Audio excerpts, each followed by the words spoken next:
Hey guys, welcome back to the channel. We have had the F Type for 12 months. It's flown round, I can't believe just how quick it's gone. So in today's video, we're going to talk about exactly how much this has cost to run over that period. But first, we really need to give this a clean. So cue the cheesy 90s music and a video montage in 3, 2, 1.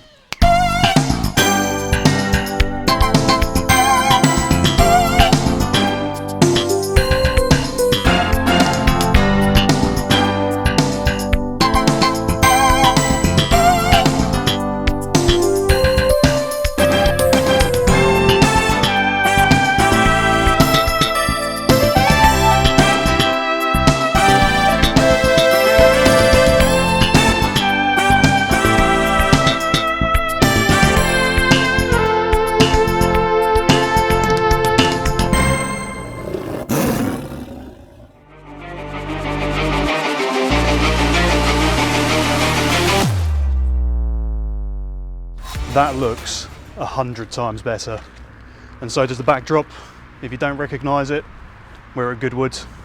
See the clock tower over there? What a view. For those that know Goodwood, you know what this means.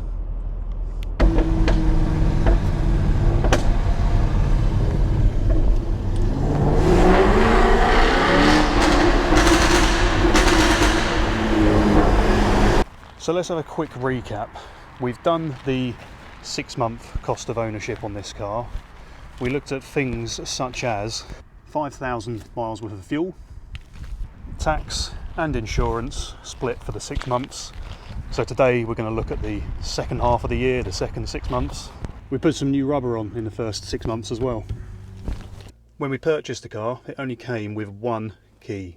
So we had a second key programmed to the car, but we didn't want just this one copied and a second one added with a key floating around out there. So all of the keys were removed from the car, a new control module was put in, and we had one new key provided and both programmed back on. And we've had a new exhaust back box put on. The valve had snapped in one side, meaning the active exhaust wasn't working as it should. We've had a new catalytic converter under there somewhere. That was quite a cost. That had failed, a very common problem on some F-Types.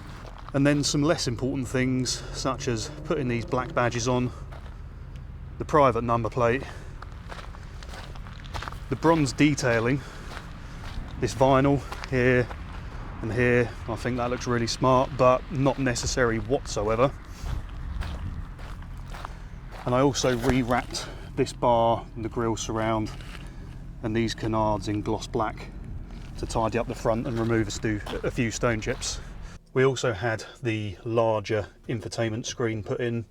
This did originally come with the smaller screen with the buttons down the side with the somewhat antiquated software on it. Now we've got the full screen with Apple CarPlay exactly as it would have been from the factory. This isn't an aftermarket unit. This is exactly as it would have rolled off the production line. So that about summarises the costs we incurred on the first half of the year, so the first 6 months of ownership. And the grand total that runs in at is £8,199.43, or £1.64 per mile when you look at it like that. So not horrendous when you're running a high performance car. I'd say that's pretty reasonable. It's a higher cost than I was probably anticipating, and I hope that cost hasn't carried on through the next 6 months. So let's take a look at what the subsequent 6 months has cost us, taking it up to that 1 year anniversary. So we've had to insure the car. Can't get around that, there's no oddsing it. You need that to drive on the roads in the UK. So for 6 months of insurance, £478.38. The second thing you need to drive on UK roads is road tax or vehicle excise duty, and that's come in at £330 for 6 months. Because of the age of the vehicle, this has had an MOT this year, £55.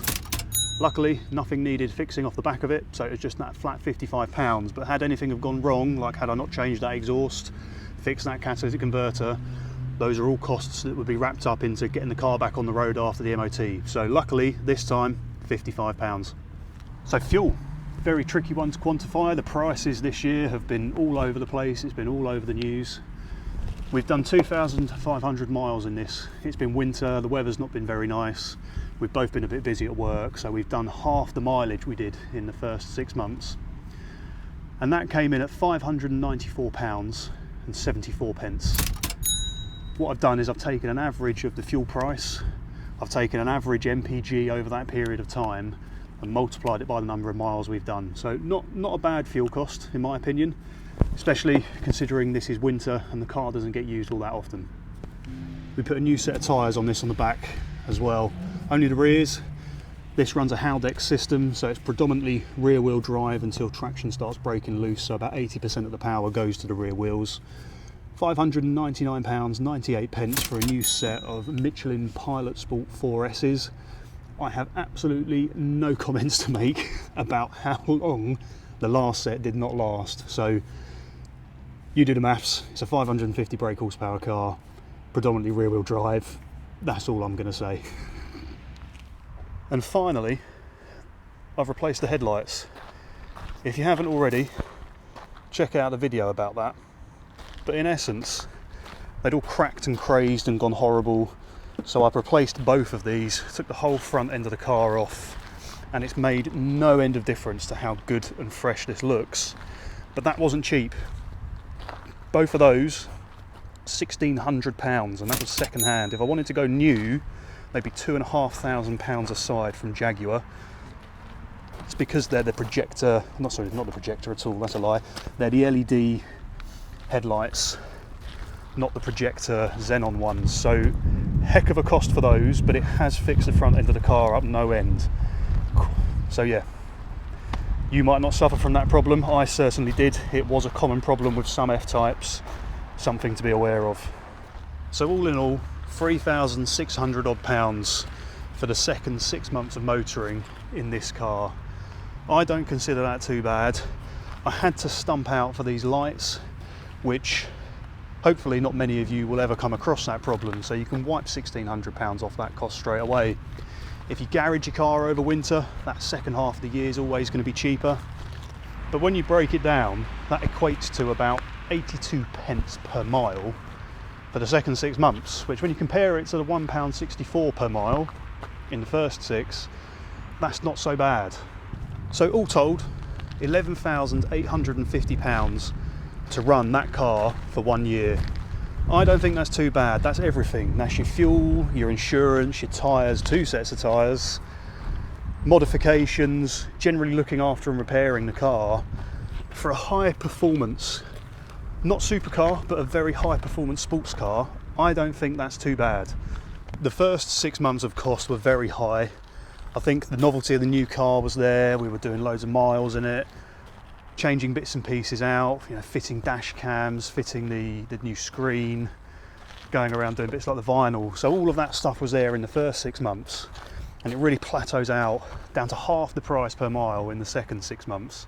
So I think there's something to be said there in terms of if you're running the car a bit more conservatively, it is possible to do this a lot more economically.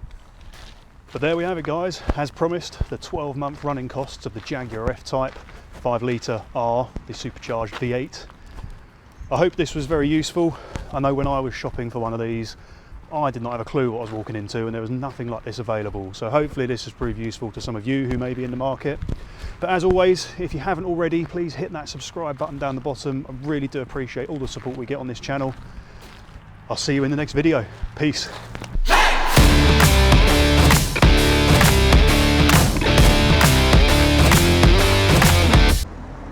This is why I love Goodwood.